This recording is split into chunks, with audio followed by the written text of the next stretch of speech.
అందరికీ నమస్తే. అందరు ఎలా ఉన్నారు? బాగున్నారా? నేను ఈ రోజు కోడి కూర అయితే చేస్తున్నాను. అది ఎలా చేస్తాను ఏంటి అనేది మీరు వీడియో అయితే పూర్తిగా చూసేయండి. కువైట్ లో నాలాగా చాలా మంది కువైట్ ఇళ్లలో పనిచేసే డ్రైవర్లు వంట చేసుకొని తింటుంటారు. మీరు చాలా మంది అనుకోవచ్చు, కువైట్ ఇళ్లలో డ్రైవర్ గా వెళ్ళామంటే వాళ్ళే ఇస్తారు కదా ఫుడ్ మనకు తినడానికి, ఎందుకు మీరు వంట చేసుకుంటున్నారు అని కూడా మీకు డౌట్ రావచ్చు. కొన్ని ఇళ్లలో ఇస్తారు, కొన్ని ఇళ్లలో అయితే మనకి ఇవ్వరు, మనమే వండుకొని తినాలి. మనకు వంటకు కావాల్సిన వస్తువులన్నీ వాళ్ళే ఇస్తారు. చికెన్, మటన్, రైస్, ప్రతి ఒక్కటి, బ్యాళ్ళు, చక్కెర, ఏ టు జెడ్ అన్ని ఇస్తారు. కూరగాయలు కావాలనుకుంటే మన డబ్బులకి పెట్టి తెచ్చుకొని వంట అయితే చేసుకోవాలి. ఈ రోజు అయితే నా రూమ్ లో చికెన్ కూర అయితే వండుతున్నాను. వీడియో అయితే షిఫ్ట్ చేయకుండా పూర్తిగా చూడండి. చేతగాని వాళ్ళు కూడా సింపుల్ గా నేర్చుకోవచ్చు. చాలా మంది కువైట్కి వచ్చిన తర్వాత వంట ఎలా చేయాలనే ఒక డౌట్ ఉంటుంది. నేను చేసినట్టు మీరు చేసుకుని చాలా టేస్ట్ అయితే వస్తుంది. వీడియో పూర్తిగా చూసేయండి, షిఫ్ట్ చేయకుండా. ఓకే, ఇంకా వీడియోలోకి వెళ్ళిపోదాం. వాటర్లో వేసి 1 అవర్ అయింది. ఇప్పుడైతే చూడండి ఫ్రెష్ గా తయారైపోయింది కోడి అనేది. ఇప్పుడు దీనిపైన ఉన్న తోలు అయితే పీకేద్దాం. మనం మామూలుగా ఈ తోలుతో కూడా తినకూడదు. అందులో ఈ తలాజలో ఉండే కోళ్ళు కాబట్టి చాలా రోజుల నుండి ఫ్రిడ్జ్ లోనే పెట్టింటారు. ఈ చచ్చిపోయిన కోళ్ళు ఇవి. మనం ఇంటి దగ్గర అయితే ఫ్రెష్ గా తెచ్చుకొని అప్పుడప్పుడు చేసుకొని తింటాము. ఇక్కడ మామూలుగా అయితే వీళ్ళు కువైట్ వాళ్ళు ఎక్కువగా తలాజలో అంటే ఫ్రిడ్జ్ లో ఉండే కోళ్ళే తింటారు. వీళ్ళు స్టోర్ లో కూడా ఇలాంటి కోళ్ళే తెచ్చుకుంటారు ఎక్కువగా. వీళ్ళు ఫ్రిడ్జ్ లో ఉండే కోళ్ళే తెచ్చుకుంటారు. అంటే ఇక్కడ తాజాగా కూడా దొరుకుతాయి కోళ్ళు అయితే. ఇక్కడ మనలాగానే కోళ్ళ ఫార్మ్స్ ఉంటాయి, అక్కడ తెచ్చుకోవచ్చు. కొద్దిగా రేట్ ఎక్కువ పడతాయి. ఇలా అయితే మొత్తం తోలంతా పీకేయాలి. ఈ విధంగా క్లీన్ చేసుకున్నాను. ఇంక ఇప్పుడు దీన్ని మనం కటింగ్ చేసుకుందాం. ఈ విధంగా కటింగ్ చేసుకునేసి మనం ఈ గలీజ్ అంతా కూడా లోపల కొవ్వు కూడా తీసేయాలి. మనం ఈ కొవ్వు తినకూడదు.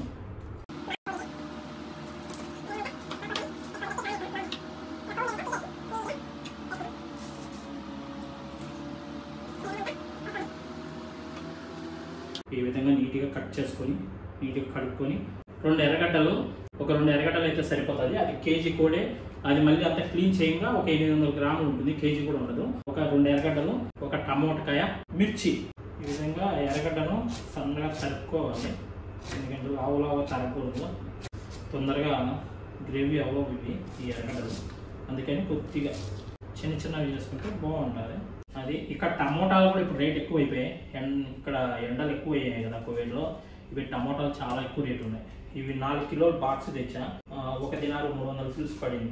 అంటే దగ్గర 320 రూపాయలు దాకా, 350 రూపాయలు దాకా పడినాయి టమోటాలు 4 కిలోలు వచ్చి. ఇప్పుడు టమోటకాయ, ఎర్రగడ్డలు, పచ్చిమిర్చి కోసేసిన. ఇంకా తర్వాత మనకు ఇక్కడ పౌడర్స్ కూడా అన్ని తెచ్చి పెట్టుకున్నా. ఇది వచ్చి కారపొడి కనిపిస్తుందా? ఇవన్నీ ఇంటి దగ్గర నుంచే తెచ్చుకున్నాను నేను, ఇక్కడైతే తీసుకోను బాగుండవని. ఇది వచ్చి ధనియాల పొడి, ఇది వచ్చి పసుపు కనిపిస్తుంది కదా, ఇది వచ్చి కొబ్బరి పొడి అయిపోయింది. ఇంకా నా దగ్గర ఫ్రిడ్జ్లో ఉంది, మళ్ళీ వేసుకుంటాను నేను. ఇది వచ్చి అల్లం పేస్ట్. మనం ఎప్పుడు వంట చేసుకుని అప్పుడు అల్లం పేస్ట్ చేసుకోవాలంటే చాలా కష్టము. అందువల్ల నేను ముందుగానే 1/4 కిలో అల్లము, తెల్లగడ్డలు తెచ్చుకొని పేస్ట్ కొట్టి ఇట్లా డబ్బాకు ఫుల్ చేసుకొని ఫ్రిడ్జ్లో పెట్టేస్తాను. ఒక 3 పీసులు అంతే, యాలకబుడ్డలు 3 పీసులు ఒక యాలకబుడ్డలు వేసుకుంటే బాగుంటుంది. ఇది మొక్కజొన్న నూనె, నెలకు ఒక డబ్బా ఇస్తారు నాకు. అయితే డబ్బా అంతా అయిపోదు, నేను 2 నెలలకు ఒక డబ్బా అయితే అయిపోతుంది. వేడెక్కినాక నూనె వేసుకోవాలి, లైట్గా వేసుకున్నాం, ఎక్కువ నూనెతో. మీకు అందరికీ నేను చెప్పేది ఏమిటంటే, ఎవరైనా కొత్తగా కువైట్కి ఇళ్లలో డ్రైవర్ పనిచేయడానికైనా, హౌస్ బాయ్ పనిచేయడానికైనా వచ్చేవాళ్ళు ఉంటే ముందుగానే మీకు వీసా తీసే వ్యక్తిని అడగండి, మాకు ఇంట్లో ఫుడ్ ఇస్తారు ఎవరా, లేదా మేము వంట చేసుకొని తినాలని ఒక క్వశ్చన్ అయితే ఖచ్చితంగా వేయండి వాళ్ళకు. ఒకవేళ మీరు వండుకొని తినాలని చెప్పాను అనుకోండి, ఒకవేళ మీకు చేత కాకపోతే, వంట చేసుకోవడానికి చేత కాకపోతే మీరు ఇబ్బంది పడతారు కదా. అందువల్ల మీరు ముందుగానే అడగండి. ఇంట్లోనే ఫుడ్ ఇస్తారని వాళ్ళు చెప్పారంటే నో ప్రాబ్లం. ఒకవేళ మీరే చేసుకొని తినాలనుకుంటే మీకు టైం ఉంటే పర్లేదు. నాకంటే ఎక్కువ డ్యూటీలు ఉన్నాయి కాబట్టి నేను వంట చేసుకొని తినగలుగుతున్నాను. ఎక్కువ డ్యూటీలు ఉన్నాయనుకో, సగం ఉడికిన తర్వాత డ్యూటీ పడింది అనుకోండి, ఇది ఆఫ్ చేసి వెళ్ళిపోవాలి. మళ్ళీ రిటర్న్ రూమ్కి వచ్చాక 1 గంట పడుతుందో, 2 గంటలు పడుతుందో, 3 గంటలు పడుతుందో తెలియదు. అప్పటికి కూర పనికి రాదు. అన్నం చేసేటప్పుడు కూడా సగం ఉడికినాక డ్యూటీ వచ్చింది అనుకోండి, వెళ్ళిపోయామనుకోండి, అది కూడా ఆఫ్ చేసి వెళ్ళిపోవాలి. మళ్ళీ వచ్చాక అన్నం పనికి రాదు.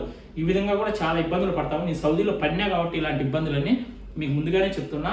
డ్యూటీలు ఎక్కువ ఉంటే మాత్రం వంట చేసుకొని తినలేదు. ముందే మీరు చెప్పండి, నేను వండుకొని తినలేను, నాకు చేత కాదు అని చెప్పేసి ఒకటే మాట. వాళ్ళు ఇంట్లో నుంచి ఇవ్వకపోయినా డబ్బులు ఇస్తే ఆ డబ్బులకి మీరు హోటల్లో అయినా తెచ్చుకొని తినొచ్చు. టైం ఉంటే వండుకోవచ్చు, లేదంటే హోటల్ నుంచి తెచ్చుకొని తినొచ్చు. అందుకు మీకు ముందుగానే నేను చెప్తున్నాను. ఇంకా ఫస్ట్ వచ్చి మనం చెక్క, యాలకబుట్టలు వేసుకున్నాం. లవంగాలు ఉంటే బాగుండు, అవి కూడా 2 వేసింటే. లవంగాలు అయితే లేవు. చక్కగా చేసుకోవాలి. పచ్చిమిర్చి, తర్వాత ఉల్లిపాయ, ఎర్రగడ్డ వేసుకోవాలి. ఎర్రగా అయ్యేంత వరకు ఎర్రగడ్డను బాగా వేయించుకోవాలి. కొద్దిగా సాల్ట్ వేసినామంటే ఎర్రగడ్డ వేసినప్పుడు తొందరగా ఉడికిపోతాయి. ఎర్రగడ్డ అనేది తొందరగా ఇలా ఎర్రగడ్డ వేసుకోవాలి. ఎర్రగడ్డ వేగిన తర్వాత మనం అల్లం పేస్ట్ వేసుకోవాలి. ఏం ఎక్కువ కాదు కాబట్టి ఒక 800 గ్రాములు ఉంటుంది అంతే చికెన్ కాబట్టి ఒక స్పూన్ వేసుకుంటే అల్లం పేస్ట్ వస్తుంది. ఒకే ఒక స్పూను. ఈ అల్లం పేస్ట్ కొద్దిసేపు వేయించుదాము. కొద్దిసేపు నూనెలో పచ్చివాసన పోయేంత వరకు వేగాలి. అల్లం పేస్ట్ కొద్దిసేపు వేయించిన తర్వాత ఇంకా దీంట్లోకి టమోటాలు వేయించేయాలి. తర్వాత టమోటాలు గ్రేవీ వేసుకోవాలి. ఇప్పుడు దీంట్లో మనము మసాలా పొడులన్నీ వేసుకోవాలి. ఓకే, ఫస్ట్ వచ్చి ధనియాల పొడి వేద్దాం. చిన్న స్పూన్ ఇది చూడండి, ఒక్క స్పూన్ వేస్తాను. 1.5 స్పూన్ వేసుకోండి ధనియాల పొడి. మిర్చి పౌడర్ కారం తగ్గట్టు వేసుకోండి. ఇది నేను ఇండియా నుంచి తెచ్చా కాబట్టి ఎక్కువ కారం ఉంటుంది. నేను కొద్దిగా వేస్తా అంతే, ఇంత వేస్తే సరిపోతుంది ఇది, ఎందుకంటే ఈ కారం ఎక్కువ అందుకోసం. కొబ్బరి పొడి కూడా గల్ఫ్ కంట్రీలో పనిచేసే వాళ్ళు ఎవరైనా సరే ఎక్కువ వాడకండి. ఇండియాలో వేసుకునేంత వేసుకోకండి. చిన్న స్పూన్తో 1 స్పూన్ వేసుకోండి చాలు. ఎందుకంటే గ్యాస్ ట్రబుల్ వచ్చే ప్రాబ్లం ఉంటుంది, గ్యాస్ ట్రబుల్ వచ్చే అవకాశం ఉంటుంది ఎక్కువ కొబ్బరి పొడి. ఇంకా తర్వాత పసుపు కూడా ఇప్పుడే వేసుకోవచ్చు, కావాలంటే చికెన్ వేసినప్పుడైనా వేసుకోవచ్చు. నేనైతే ముందే వేసేస్తా. పసుపు వేసుకోవాలి, మిక్స్ చేసుకుంటే కొద్దిసేపు బాగా ఇది కూడా యాగాలి నూనెలో. ఇదేందుకు చిన్న 1 కేజీ కోడికి ఇంత పెద్ద సెరువు పెట్టాడు అనుకోకండి, మనకు లేవు. ఇవే తీయించింది మా సేటు నేను వచ్చినప్పుడు. నాకు వాళ్ళకి తెలియదు కదా ఎలాంటి తెచ్చేది. ఈ పెద్దవి తీసుకొని వచ్చేసాం. ఇంకా తప్పదనేసి నేను ఇంకా దీంట్లోనే వండుకుంటున్నా. మళ్ళీ మనం డబ్బులు పెట్టి తీసుకోవాలనుకుంటే ఒక 3 దినాలు 3.5 దినాలు పెడితే సెరువు అయితే తీసుకోవచ్చు. ఎందుకు మళ్ళీ డబ్బులు వేస్ట్, అడ్జస్ట్ అయిపోతాం దీనిలోనే. అలా మూత పెట్టేద్దాం. చూడండి, ఈ విధంగా బాగా ఏగాలి మసాలా అంతా.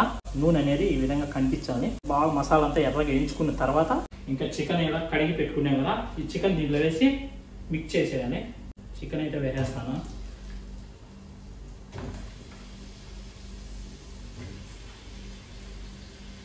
ఎంత తక్కువ మసాలా తింటే అంత మంచిది. మనం ఏదైనా సరే మసాలా ఎక్కువ వాడకూడదు. నూనె అయినా సరే, మసాలా పొడి అయినా సరే, అల్లం పేస్ట్ అయినా ఏదైనా సరే మసాలా ఎంత తక్కువ వాడితే అంత ఆరోగ్యంగా మంచిది మనం. ఎందుకంటే ఇక్కడ మనము ఎక్కడికి తిరగము, రూమ్లోనే కూర్చొని ఉంటాం. డ్యూటీ పడిందే కార్ ఎక్కుతాం, బండి స్టార్ట్ చేస్తాం, వెళ్తాము. వెళ్తే కార్లో వెళ్తాం, లేదంటే రూమ్లో ఉంటాం. అందువల్ల మనం ఎక్కువ తిన్నామనుకోండి మసాలాలు అనేటివి, కొలెస్ట్రాల్ అనేది ఎక్కువైపోయి మనకు మళ్ళీ హార్ట్ అటాక్ వచ్చే ప్రాబ్లం కూడా ఉంటుంది. ఆ విధంగానే గల్ఫ్ కంట్రీలో పనిచేసే వాళ్ళు ఎక్కువ మంది హార్ట్ అటాక్తో చనిపోతున్నారు. చికెన్ వేసి 5 నిమిషాలు అయిపోయింది కదా, మూత తీసి చూద్దాం ఎలా ఉంటుందో. చూడండి ఎలా వాటర్ వచ్చేసిందో. ఇప్పుడు దీంట్లోకి మనం ఈ చికెన్ మసాలా అయితే యాడ్ చేస్తాము. ఇదేంటి అనుకుంటున్నారా, ఆచి. ఇది మన ఇండియాది బ్రాండ్. చాలా బాగుంటుంది. ఈ చికెన్ మసాలా యాడ్ చేసామంటే టేస్టే మారిపోతుంది, ఇంకా బాగా టేస్ట్ వస్తుంది. ఇది కొద్దిగా వేసుకున్నాం. అంతా వేయను, హాఫ్ వేస్తా అంతే. ఎందుకంటే కిలో కంటే తక్కువే కాబట్టి హాఫ్ వేద్దాం.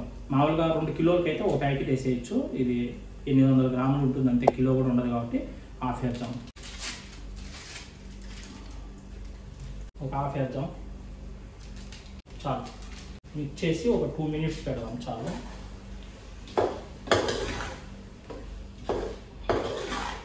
ఇది కొద్దిసేపు ఉన్న తర్వాత ఒక గ్లాస్ వాటర్ వేసి ఒక 5 నిమిషాలు పెడితే చాలు, బాగుంటుంది. ఎక్కువ వాటర్ పెట్టేయమనుకో ఈ కోడి అంత టేస్ట్ రాదు.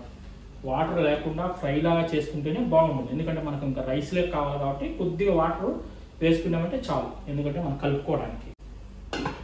ఇంకా దీంట్లోకి వాటర్ వేసుకున్నాం, నీళ్ళు అనేవి వేసుకున్నాం. ఒక గ్లాస్ నీళ్ళు వేసుకుంటే చాలు.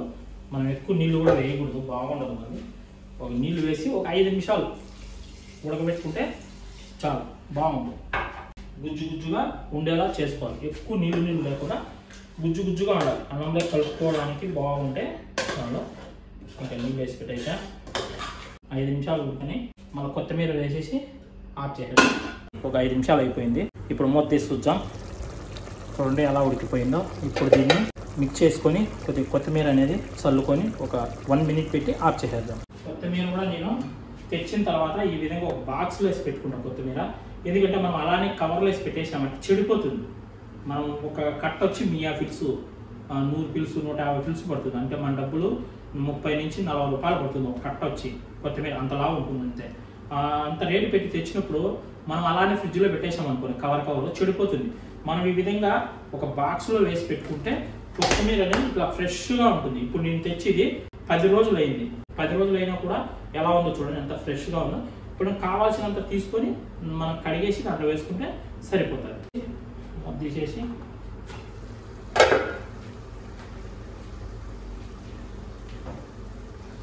కొత్తిమీర అనేది ఈ విధంగా వేసుకుని వేస్తే